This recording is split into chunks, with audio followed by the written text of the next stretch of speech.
Hello anime fan and welcome back to our channel. आज की video में हम एक्सप्लेन करेंगे एक new anime Uzumaki spiral into horror के एपिसोड नंबर 1 को।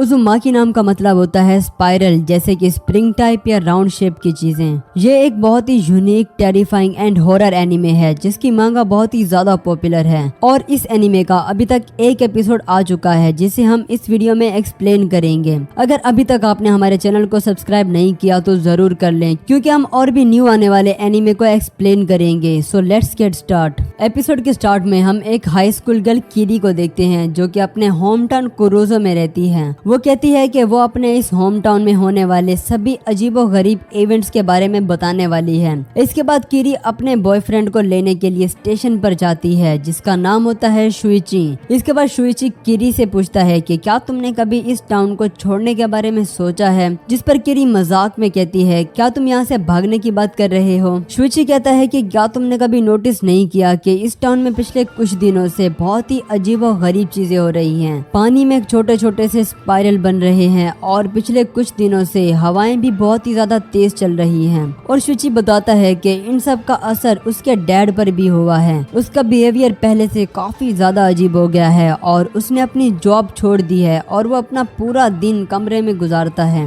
और उसने अपने पूरे कमरे को स्पाइरल जैसी दिखने वाली चीजों से भर रखा है और दीवार पर भी स्पाइरल्स की पेंटिंग बना रखी है और वो पूरा दिन इन स्पाइरल जैसी चीजों को देखता रहता है। और इन स्पाइरल्स को देखते वक्त उसकी आंखें गोल गोल घूमती हैं, वो भी अलग अलग डायरेक्शन में। और यहाँ तक कि वो खाना तक नहीं खाता जब तक कि उसमें कुछ स्पाइरल जैसी चीज ना हो। और वो नहाने से पहले भी अपने बाथटब में मौजूद पानी को गोल गोल घुमाता है और फिर उसमें नहाता है, जो सुनकर किरी हंसने लगती है। जिस पर शुइची कहता है कि इसमें तुम्हारी कोई गलती नहीं, क्योंकि जब तक तुम ये सब चीजें अपनी आंखों से ना देख लो तुम्हें ये पता नहीं चलेगा कि ये सब कितना ज्यादा खौफनाक है। और तभी इस टाउन का सायरन बजने लगता है जो कि हर रोज शाम को बजता है। शुइची कहता है कि उसे इस सायरन की आवाज से नफरत है, बल्कि उसे इस टाउन की हर एक चीज से नफरत है, जैसे कि यहाँ पे मौजूद पहाड़, आसमान और यहाँ मौजूद इस अजीबोगरीब लाइट हाउस से भी। और ये कहने के बाद शुइची यहाँ से भाग जाता है। इसके बाद किरी अपने घर आती है और वो देखती है कि मिस्टर साइतो यानी शुइची का डैड यहाँ आया हुआ है और वो किरी के डैड से बस स्पाइरल की ही बातें कर रहा होता है। असल में किरी का डैड मिट्टी के बर्तन बनाता है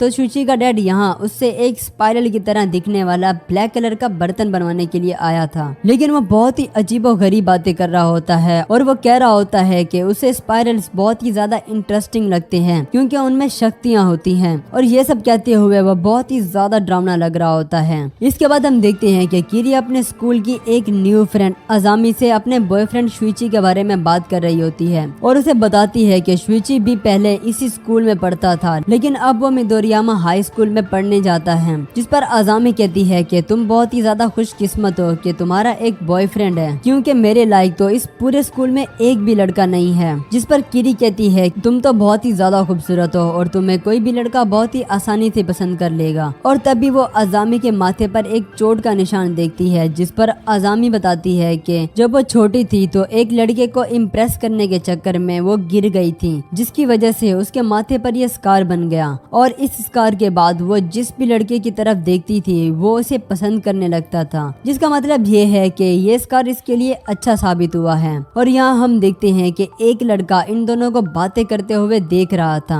और इसके बाद किरी अजामी को अपने साथ स्टेशन ले जाती है शुइची को स्टेशन से पिक करने के लिए। वहाँ मौजूद सभी लोग अजामी को देखकर उसकी तारीफें कर रहे थे कि ये कितनी खूबसूरत है। इसके बाद शुइची आ जाता है और किरी इसे अजामी से मिलवाती है, लेकिन अजामी को देखते ही शुइची बहुत ज्यादा डर जाता है, जैसे उसने कोई भूत देख लिया हो, और किरी का हाथ पकड़कर यहाँ से भाग जाता है। भागते हुए किरी पूछती है कि तुम्हें क्या हुआ, जिस पर शुइची कहता है कि तुमने नोटिस नहीं किया कि तुम्हारी दोस्त के पास स्पाइरल की प्रेजेंस आ रही है। और वो कहता है कि तुम्हारी दोस्त एक स्पाइरल है, और ये कहते हुए वो बहुत ही ज्यादा डरा हुआ था। इसके बाद किरी अपने घर आती है और उसका डैड उसे कहता है कि मिस्टर साइतो ने जो बर्तन उसे बनवाने के लिए दिया था वो रेडी हो चुका है, तो क्या तुम इसे डिलीवर कर सकती हो। किरी उस बर्तन को लेकर शुइची के घर आती है, लेकिन मिस्टर साइतो कहता है कि उसे इसकी जरूरत नहीं है, क्योंकि उसने ये चीज डिस्कवर कर ली है कि स्पाइरल सिर्फ बाहर नहीं बल्कि इनके अंदर भी होता है। और वो तभी अपनी जुबान निकाल कर उसको स्पाइरल में बनाकर दिखाता है, जो कि बहुत ही ज्यादा खौफनाक लग रहा होता है, जो देखकर किरी बहुत ही ज्यादा डर जाती है और वहाँ से भाग जाती है। और तभी एक आदमी एक बड़ा सा गोल बर्तन लेकर आता है जो मिस्टर साइतो ने ऑर्डर किया था।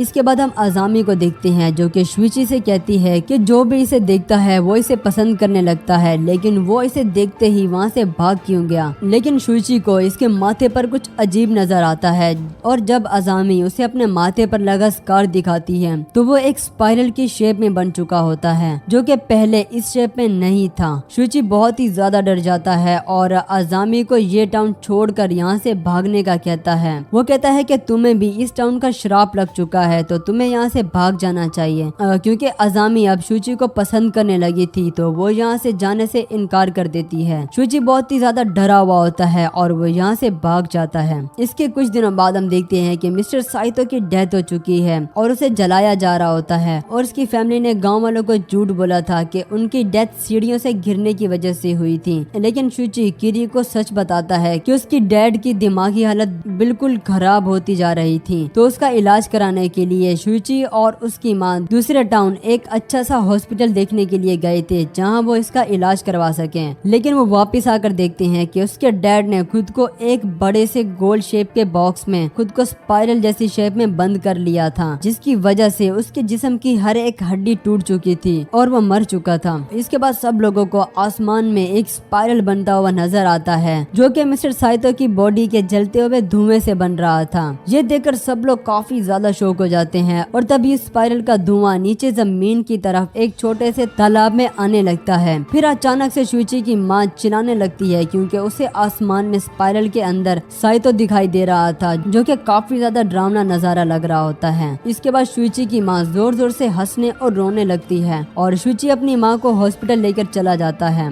और यहाँ हम अजामी को देखते हैं जो कि यहाँ आई हुई थी, जिसने एम्बुलेंस को कॉल की थी शुइची की माँ के लिए। किरी इसे थैंक्स बोलती है लेकिन तभी तेज हवा आती है और किरी देखती है कि अजामी के माथे से बाल हट जाते हैं और उसके माथे पर एक बड़ा सा स्पाइरल जैसा गड्ढा बन चुका था, जो देख किरी हैरान हो जाती है और अजामी वहाँ से भाग जाती है। यहाँ हॉस्पिटल में शुइची की माँ बहुत ही ज्यादा चिल्ला रही होती है और उसे हर चीज में स्पाइरल दिखाई दे रहा होता है। फिर हम देखते हैं कि एक लड़का अजामी का पीछा करते हुए उसे मिलने के लिए आता है। वो अजामी को बहुत ही ज्यादा पसंद करता था लेकिन अजामी हमेशा ही उसे मना करते आई है। वो कहता है कि वो अजामी को बहुत ही ज्यादा पसंद करता है और उसके लिए कुछ भी कर सकता है। जो सुन अजामी कुछ सोचने लगती है और उसके बाद सीन शिफ्ट होता है स्कूल में, जहाँ किरी देखती है कि अजामी आज भी क्लास में नहीं आई थी। लेकिन तभी क्लास में एक अजीब सा दिखने वाला कातियामा नाम का एक बच्चा आता है जो कि बारिश में भीगा हुआ था। और इसके बाद स्पोर्ट्स क्लास में कातियामा की वजह से उसकी क्लास हार जाती है क्योंकि वो बहुत ही ज्यादा सुस्त होता है। तो चेंजिंग रूम में उसकी क्लास के बच्चे उसे परेशान करते हैं और उसके सभी कपड़े उतार कर उसको नंगा कर देते हैं और उसे रूम के बाहर घसीट कर ले आते हैं। लेकिन सभी बच्चे बहुत ही ज्यादा हैरान हो जाते हैं उसकी पीठ पर मौजूद बड़ा सा स्पाइरल का निशान देखकर। इसके बाद किरी शुइची की माँ से मिलने के लिए हॉस्पिटल जाती है। शुइची से बताता है कि उसके फादर की फ्यूनरल के बाद से उसकी माँ हर एक स्पाइरल जैसी दिखने वाली चीज से डरने लगी है। उसने खुद को गंजा कर लिया है क्योंकि उसे अपने बालों में भी स्पाइरल दिखाई देता था, यहाँ तक कि उसे अपने फिंगरप्रिंट्स में भी स्पाइरल दिखाई दे रहा था। तो उसने कैंची से अपने फिंगरप्रिंट्स को ही काट दिया क्योंकि हर एक स्पाइरल को देखने के बाद उसे अपने हस्बैंड की स्पाइरल वाली डेड बॉडी दिखाई देती है। शुइची कहता है कि वो अपनी माँ से मिलने से पहले इन ग्लव्स को पहनता है और सर पर हमेशा कैप पहन कर रखता है और उसने हॉस्पिटल के सभी स्टाफ को भी ऐसा ही करने का बोला है। और वो कहता है कि अब जाके उसकी माँ थोड़ा सा रिलैक्स हुई है।